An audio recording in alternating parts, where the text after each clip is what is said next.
Hello, welcome everyone. और आज हमारा जो न्यू चैप्टर स्टार्ट होने वाला है जो कि है pair of linear equation into variable. Polynomials हम खत्म कर चुके हैं। जिसने नहीं देखा है प्लेलिस्ट में जाना, चैनल पे जाके प्लेलिस्ट पे जाना, क्लास 10th खोलना और पॉलिनोमियल्स के लेक्चर चेक कर लेना। 3 पार्ट में वीडियोस हैं, मैंने एनसीईआरटी कवर करवाई है, उसमें क्वेश्चन सारे कवर किए हुए हैं और जो भी हमारे कंसेप्ट लग रहे हैं सारे बताए हुए हैं। आज हम न्यू चैप्टर स्टार्ट कर रहे हैं pair of linear equation in 2 variable. इसको थोड़ा समझते हैं क्या होता है। नाम से समझ में आ रहा है लीनियर इक्वेशन। लीनियर इक्वेशन का मतलब ऐसी इक्वेशंस जिनकी हाईएस्ट पावर कितनी हो, 1 हो। मतलब उसमें पावर 2 पावर 3 ना क्वाड्रेटिक ना क्यूबिक ऐसा कुछ नहीं होगा। इक्वेशन जिनकी हाईएस्ट पावर 1 हो। हमारे पास क्वेश्चंस हैं, हम उनको बाद में देखेंगे। और linear equation in 2 variable. 2 variable का क्या मतलब होगा, जिसके अंदर 2 वेरिएबल्स हों, एक्स एंड वाई या फिर ए एंड बी, कोई भी दो, एल एम। हमारे पास क्वेश्चन है देखो, जिसमें यहाँ पे x और y वेरिएबल, s और t वेरिएबल, तो जिसमें 2 वेरिएबल हो और देखो सबकी पावर 1 है, हाईएस्ट पावर 1 हो, तो ऐसे इक्वेशंस को बोलते हैं लीनियर इक्वेशन इन 2 वेरिएबल। और आगे पेयर लगा है, पेयर मतलब 2, जैसे एक इक्वेशन और 2। तो ये तो हो गया हमारे चैप्टर का मीनिंग कि चैप्टर का मीनिंग क्या होता है। इसमें करना क्या होता है, कुछ इक्वेशंस होती है हमारे पास, उन इक्वेशंस का सॉल्यूशन निकालना होता है। इक्वेशन का सॉल्यूशन निकालने का मतलब क्या हुआ, x और y, अगर हमारे पास 2 वेरिएबल हैं x और y, तो उनकी वैल्यूज फाइंड करना, ये होता है हमारा लीनियर इक्वेशन इन 2 वेरिएबल के सॉल्यूशंस। अब उनको सॉल्व करने के हमारे पास काफी सारे मेथड्स होते हैं। लीनियर इक्वेशन को सॉल्व करने के जो हमारे कोर्स में जो मेथड्स दिए हुए हैं वो 2 टाइप के दिए हुए हैं, ग्राफिकल मेथड और एल्जेब्रिक मेथड्स। 2 मेथड है हमको लीनियर इक्वेशन सॉल्व करने के लिए। एक है हमारे पास ग्राफिकल मेथड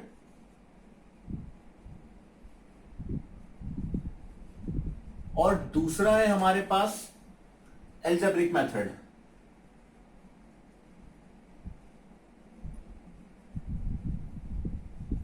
एनसीईआरटी के अंदर जो पहले मेथड दिया गया है वो ग्राफिकल मेथड दिया गया है, लेकिन हमारे यहां जो अपन कर रहे हैं इसमें हम सबसे पहले करेंगे एल्जेब्रिक मेथड्स। 3 मेथड्स है हमारे पास एल्जेब्रिक मेथड। ग्राफिकल मेथड हम लास्ट में रख रहे हैं, एल्जेब्रिक मेथड से हम चालू करेंगे। इसलिए आप देख सकते हैं मैं एक्सरसाइज 3.3 से स्टार्ट कर रहा हूं। सेकेंड एक्सरसाइज वो हमारी ग्राफिकल मेथड की है, तो ग्राफिकल मेथड में हम बाद में करेंगे। एल्जेब्रिक मेथड हमारे 3 तरह के होते हैं। पहला होगा हमारा सब्स्टिट्यूशन, दूसरा होगा हमारा एलिमिनेशन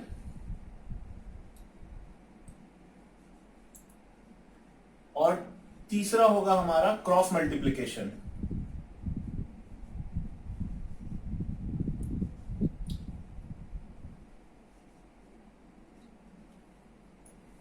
ये हमारे पास हमारे सिलेबस में जो है 3 ये मेथड्स हैं, सब्स्टिट्यूशन, एलिमिनेशन, क्रॉस मल्टीप्लिकेशन और ग्राफिकल मेथड। ग्राफिकल मेथड के अंदर हम ग्राफ के थ्रू सॉल्व करेंगे, पर अभी जो हम चालू करने वाले हैं एल्जेब्रिक मेथड्स में, एल्जेब्रिक मेथड्स में हम स्टार्ट करेंगे सब्स्टिट्यूशन मेथड से।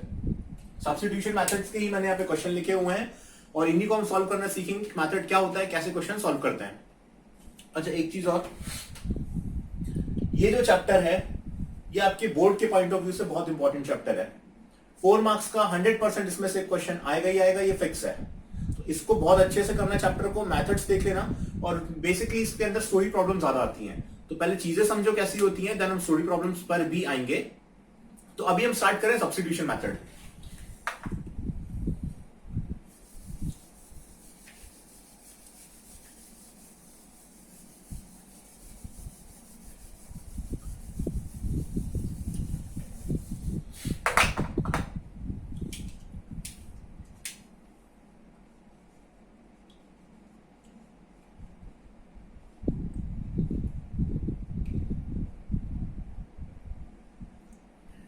सब्स्टिट्यूशन मेथड में सबसे पहले नाम इसका समझो, सब्स्टिट्यूट। सब्स्टिट्यूशन बना है सब्स्टिट्यूट से, मतलब कि वैल्यू को सब्स्टिट्यूट करना। हमारे पास 2 इक्वेशन है, हम इसको इक्वेशन से समझते हैं। इक्वेशन है हमारे पास ये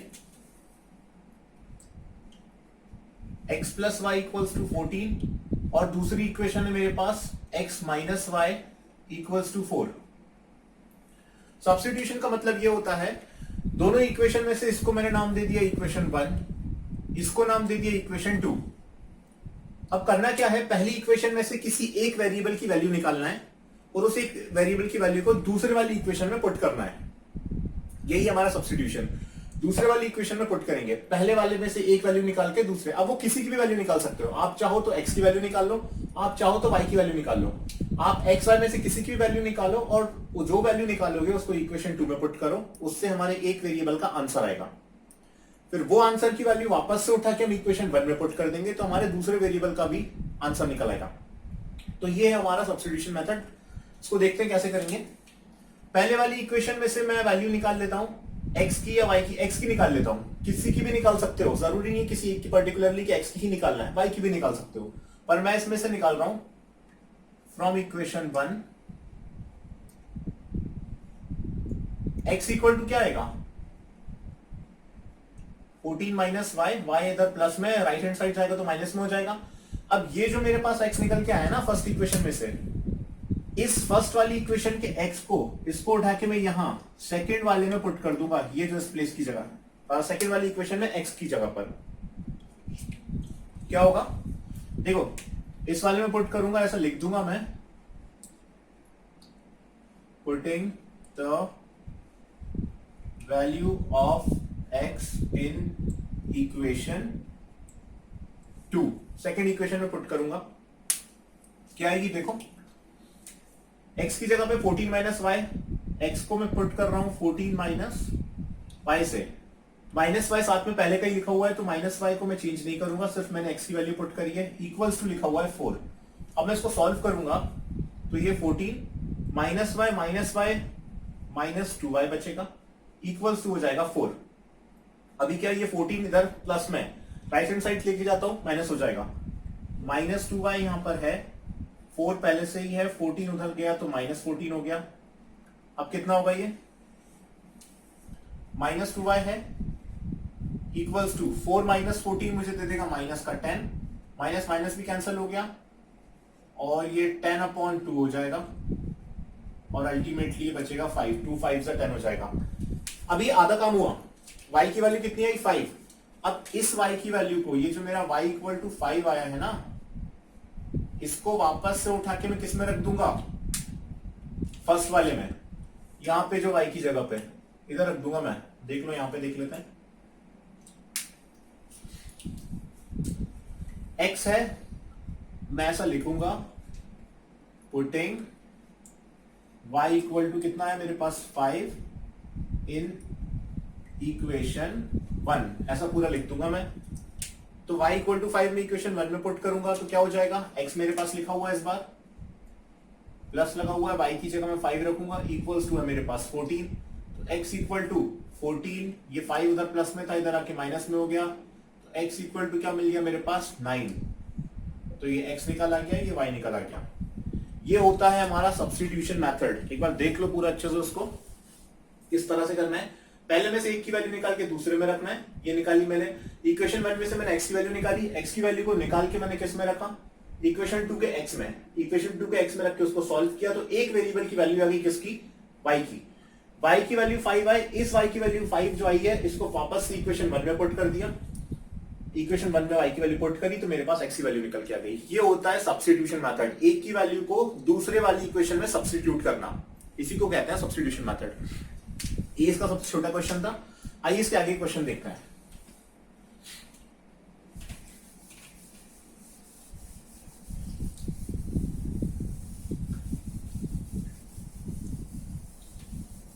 अब हम थोड़ा फास्ट चलेंगे, समझ में आ गया होगा सब्स्टिट्यूशन मेथड एक्चुअल में होता क्या है।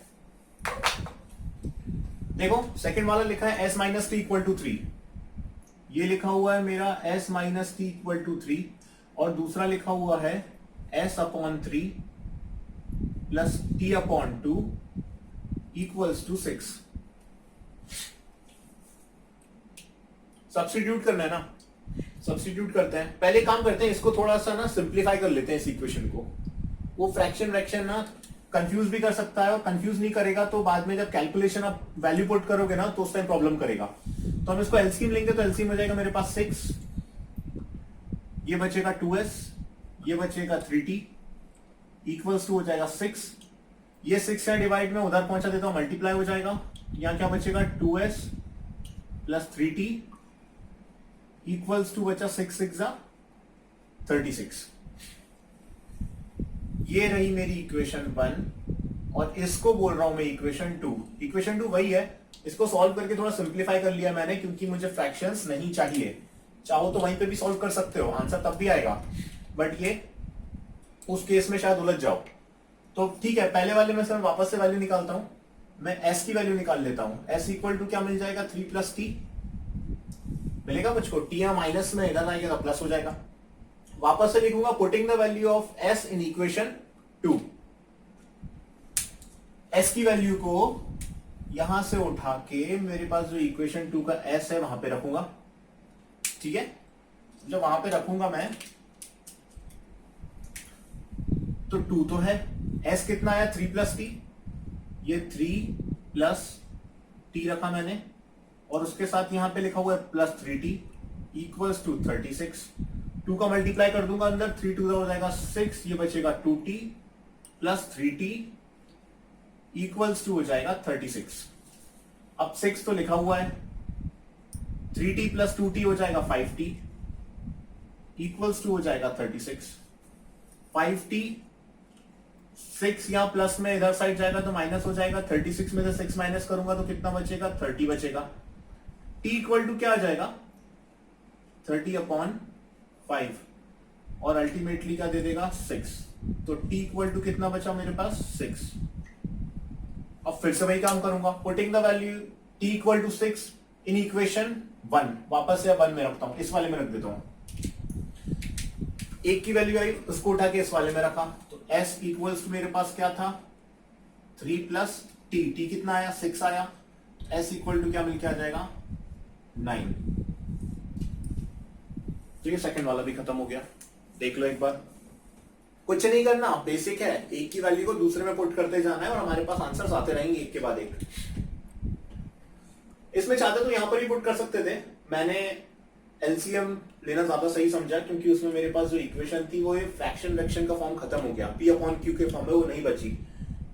उसके बाद फिर मैंने इसको सॉल्व कर लिया। थर्ड वाले पे आगे बढ़ते हैं।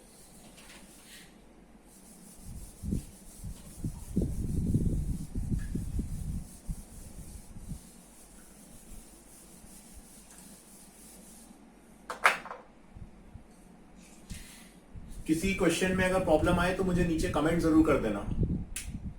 थर्ड वाला देखो, 3x minus y equals to 3, 3x minus y equals to 3, और दूसरी इक्वेशन लिखिए क्या, 9x minus 3y equals to 9। अब इस इक्वेशन को ध्यान से देखना, इस वाले पार्ट में से 3 कॉमन आ रहा है, इस पूरी इक्वेशन में से मैं 3 कॉमन लेता हूं। अगर 3 कॉमन लूंगा तो अंदर क्या बच गया, यहां बचा 3x, 3 कॉमन ले लिया तो इधर बचा y इक्वल्स टू 9 है। 3x minus y equals to 9/3 कट के 3 दे देगा। तो ये इक्वेशन देखो जरा, ये मेरी फर्स्ट थी, ये मेरी सेकंड थी, अलग है क्या इक्वेशन, ऐसी थी ना। 3 कॉमन निकाल लिया तो क्या बन गई, ये बन गई ना। एक चीज याद रखना, a1/a2 equals to b1/b2 equals to c1/c2। अगर ये कंडीशन बन रही है, अब ये a1 a2 b1 b2 c1 c2 क्या है, कोएफिशिएंट्स हैं, पहली इक्वेशन के coefficients a1 b1 c1 a2 b2 c2, ठीक है। तो a1/a2 रखा मैंने, ये रहा मेरा a1/a2, ये रहा मेरा 3, तो 3/3 मुझे क्या दे देगा 1। b1/b2, ये रहा b1 -1, ये रहा b2 -1, -1/-1 भी कट के 1 दे देगा। c1/c2, ये रहा 3, ये रहा 3, इसको उधर भी पहुंचा दो तो -3 और -3 कट जाएगा, 1 दे देगा।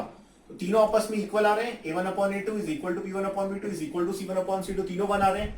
अगर ऐसा केस बनता है तो उस केस को हम बोलते हैं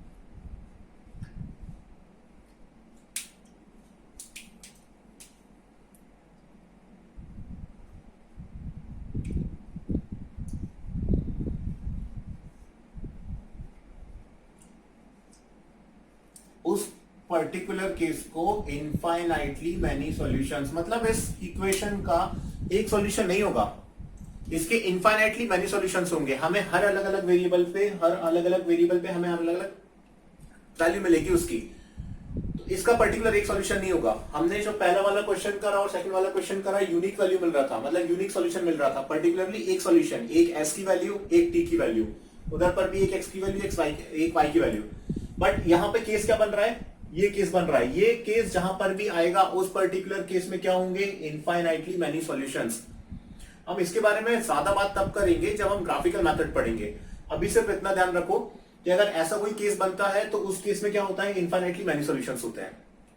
a1/a2, b1/b2, c1/c2 करने पे अगर वो इक्वल आएंगे तो यहाँ पे इक्वल आ रहे हैं, इसलिए इनफाइनाइटली मैनी सॉल्यूशन बन रहे हैं। इसका कोई एक पर्टिकुलर सॉल्यूशन नहीं होगा।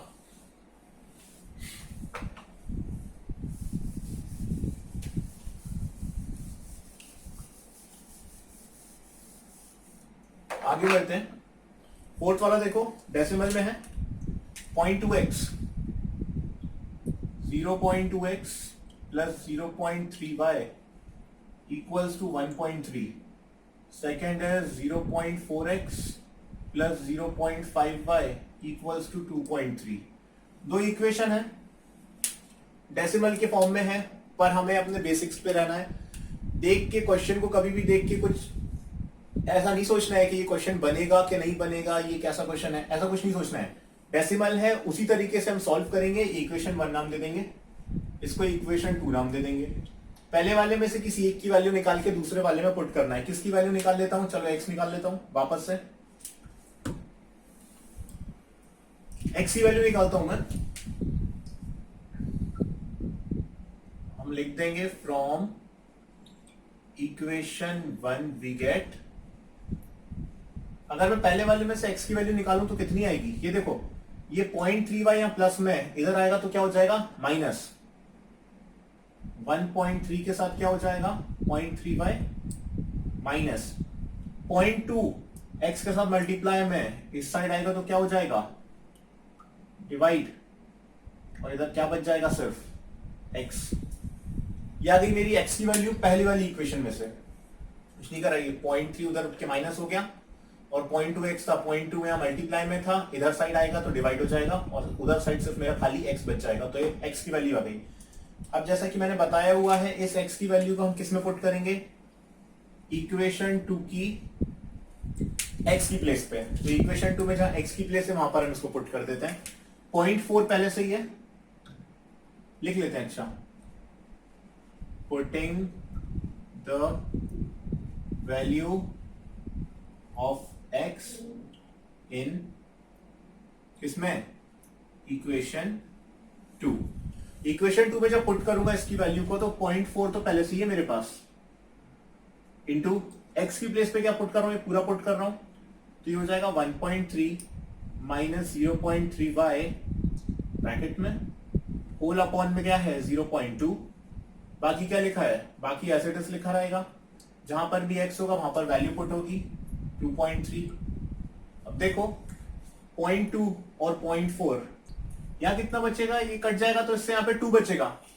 अब यहां पे बचा मेरे पास 2 का मल्टीप्लाई इसमें करूंगा तो कितना हो जाएगा, ये 3 2 हो जाएगा 6, 2 1 2, पॉइंट लगाए तो एक डेसिमल के बाद पॉइंट लगा दिया, माइनस से माइनस आ जाएगा, 3 2 हो जाएगा 6, तो 0.6 यहां पे बच जाएगा, y बच जाएगा, प्लस हो जाएगा 0.5y इक्वल्स टू मिल जाएगा मुझको 2.3। अब आगे देखो क्या होगा,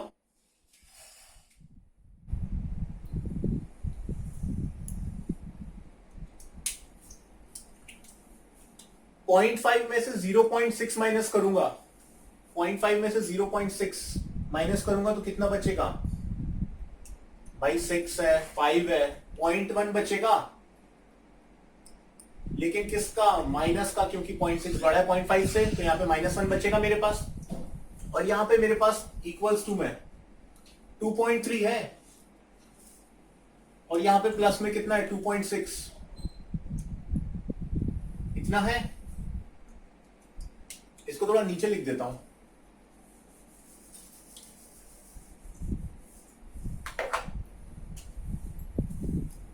ये बचेगा यहां से 2.6, माइनस का बच जाएगा 0.1y और इक्वल्स टू कितना हो जाएगा 2.3। अब ये 2.6 उधर आके माइनस हो जाएगा, -0.1 यहीं पे रहेगा, -0.1y यहीं पे रहा, 2.3 पहले से ही है, ये 2.6 प्लस में उधर आके 2.6 माइनस हो गया, -0.1y इक्वल्स टू ये कितना बचेगा 0.3 बचेगा, और माइनस का बचेगा क्योंकि 2.6 बड़ा होता है 2.3 से।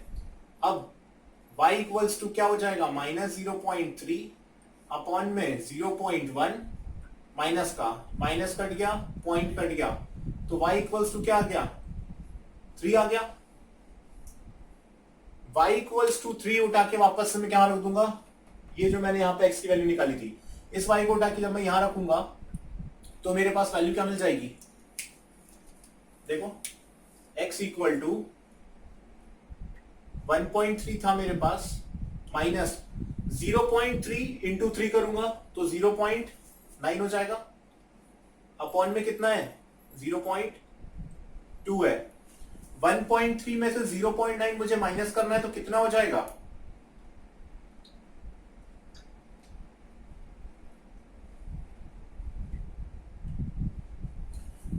1.3 में से 0.9 माइनस करूंगा तो 0.4 बचेगा, और 0.4 अपॉन 0.2 कितना हो जाएगा 2। तो y इक्वल टू 3 आ गया और x इक्वल टू 2 निकल के आ गया। तो इस तरह से मेरा फोर्थ वाला क्वेश्चन भी खत्म हो गया। देख लो एक बार। अब हम करेंगे फिफ्थ वाला।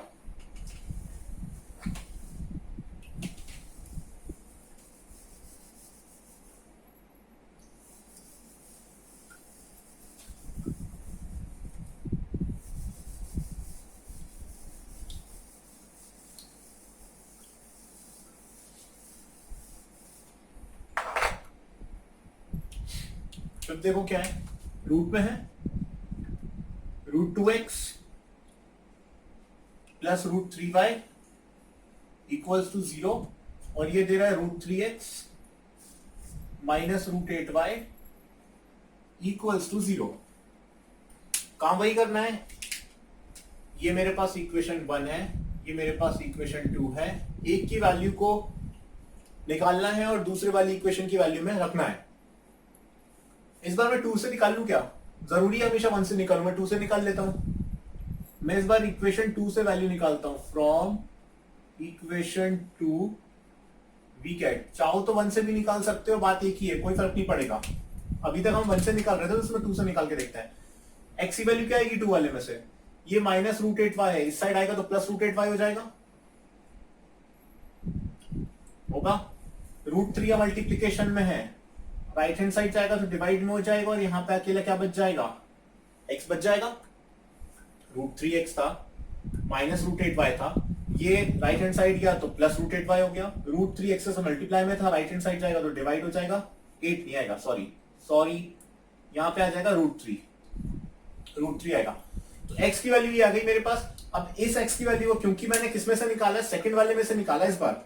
अब अगर इस बार मैंने सेकंड वाले में से निकाला है तो इस वैल्यू को मैं किस में पुट कर दूंगा, फर्स्ट वाले में पुट कर दूंगा। सब कुछ वैसे ही रहेगा, बस वैल्यू फर्स्ट वाले में पुट हो जाएगी। √2 पहले से लिखा हुआ है तो √2 को छेड़ूंगा ही नहीं मैं, इनटू मैं लिख दूंगा ना बीच में, पुटिंग द, बार बार क्या करना है, एक बार आप प्रैक्टिस करो, बार बार आप खुद लिखो, putting the value of x in equation 1, ये स्टेटमेंट डलेगा। इसके बाद हमारा ये वाला प्रोसेस हो जाएगा। √2 x की जगह पे √8y अपॉन √3 हो जाएगा, √8y अपॉन में हो जाएगा √3 प्लस कितना है √3y इक्वल्स टू हो जाएगा क्या 0। अच्छा देखो यहां पे मैं क्या एलसीएम ले लूं, ये अपॉन में 1 है, ये अपॉन में √3 है, एलसीएम लूंगा तो क्या आएगा √3 तो आएगा। जब मैं भाई इसका एलसीएम लूंगा तो मेरे पास √3 आएगा। देखो आगे, इसमें मेरे पास एलसीएम है √3, तो मेरे एलसीएम में तो आ गया भैया √3। अब √3 यहां पे था, √2 इंटू √8 कितना हो जाएगा, √2 इंटू √8 एक्चुअल में क्या होता है 2√2, √8 की वैल्यू होती है 2√2 इंटू साथ में क्या लगा हुआ है √2, 2√2 इंटू √2 कितना बचेगा, यहां देखो, इसको यहां देख लो, ये √2 मेरे पास पहले से ही है, इंटू √8 को क्या बोलूंगा 2√2, √8 होता है 2√2, अब √2 इंटू √2 बचेगा 2, एक 2 पहले से ही था तो यहां पे कितना हो गया 4 हो गया, √2 था, √8 को मैंने लिख दिया 2√2, √2 इंटू √2 2 हो गया, एक 2 मेरे पास पहले से ही था तो 2 इंटू 2 बच के 4 बचेगा यहाँ पे, तो यहाँ पे बचेगा मेरे पास 4y। ठीक है, प्लस है, प्लस लगा दिया। √3 एलसीएम लूंगा तो √3 इंटू √3 हो जाएगा, √3 इंटू √3 हो जाएगा 3, और y है तो y लिख दिया, इक्वल्स टू हो जाएगा 0। अब देखो ये √3 डिवाइड में है, उधर जाएगा तो 0 के साथ मल्टीप्लाई होगा, 0 इंटू √3 0 कर देगा, बच क्या जाएगा 4y plus 3y equals to 0, और 4y और 3y कितना हो जाएगा 7y इक्वल्स टू 0, और 7 उधर डिवाइड में आएगा तो भी मुझे मिल जाएगा 0, 0 upon anything is 0, y equal to 0। y equal to 0 जब मैं x की प्लेस पे रख दूंगा तो देखो क्या बचेगा, ये बीच में हटा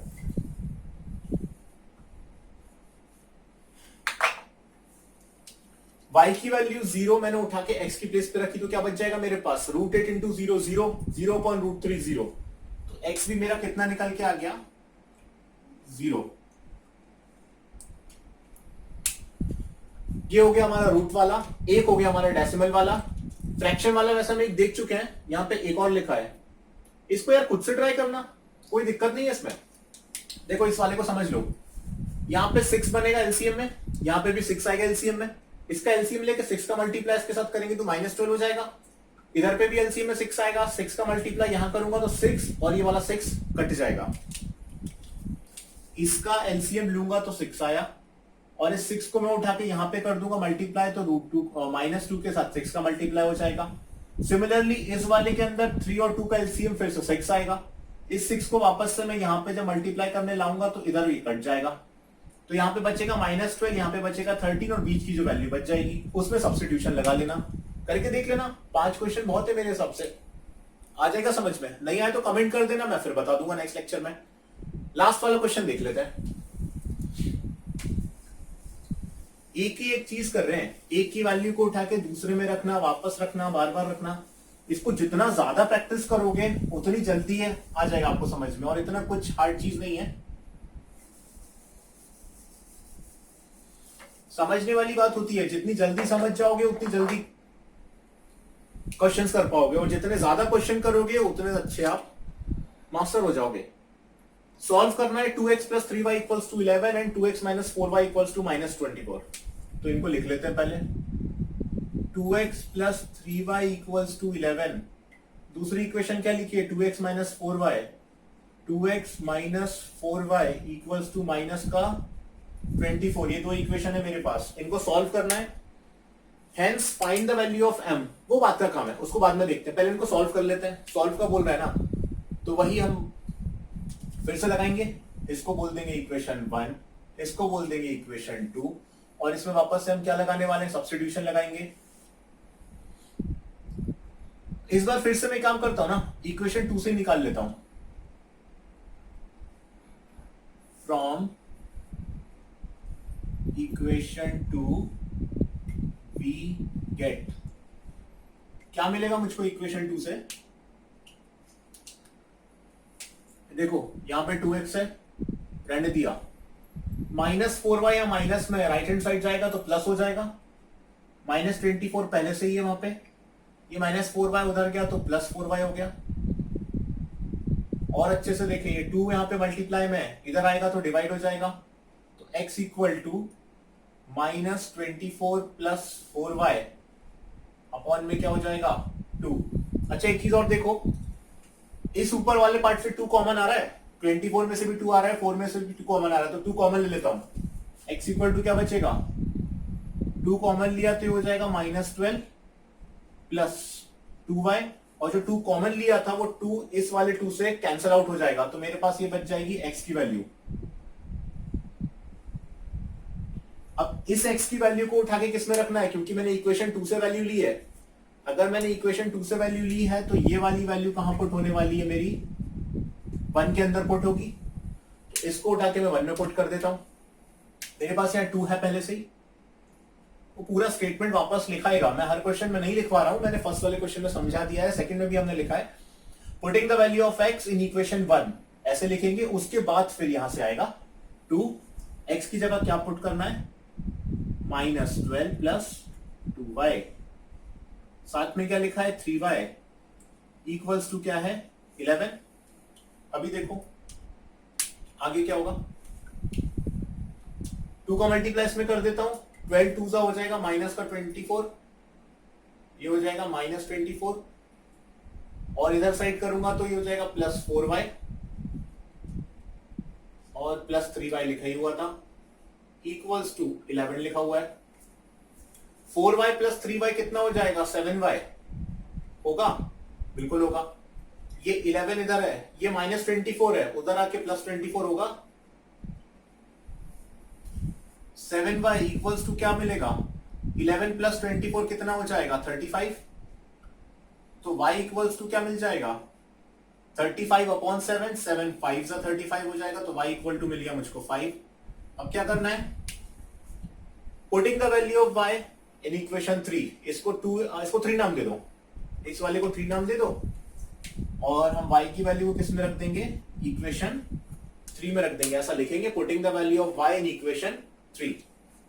तो जब y को मैं 3 में रखूंगा तो मेरे पास x है, क्या है -12 प्लस 2 लिखा है, y है 5, तो 5 2 कितना हो जाएगा 10, x कितना आ जाएगा -12 + 10 -2। पहले उसने सॉल्व करने को बोला था तो हमने कर दिया, y = 5 आया, x = -2 आया, सॉल्व वाला पार्ट हो गया। अब दूसरी चीज वो क्या बोल रहा है, hence find the value of m for which y = mx + 3। हमें m की वैल्यू निकालनी है जिसमें एक इक्वेशन दी है हमको, y = mx + 3। थोड़ा यहां से रब कर देता हूं,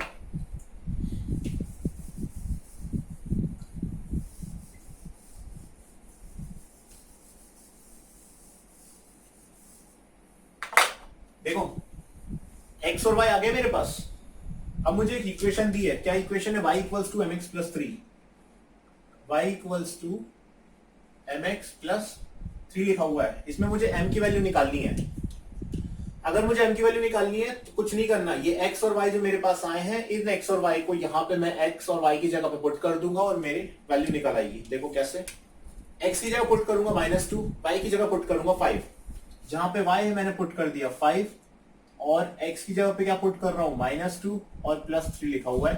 स्टेटमेंट फिर से डाल दूंगा, इसको इक्वेशन 4 नाम दे दूंगा।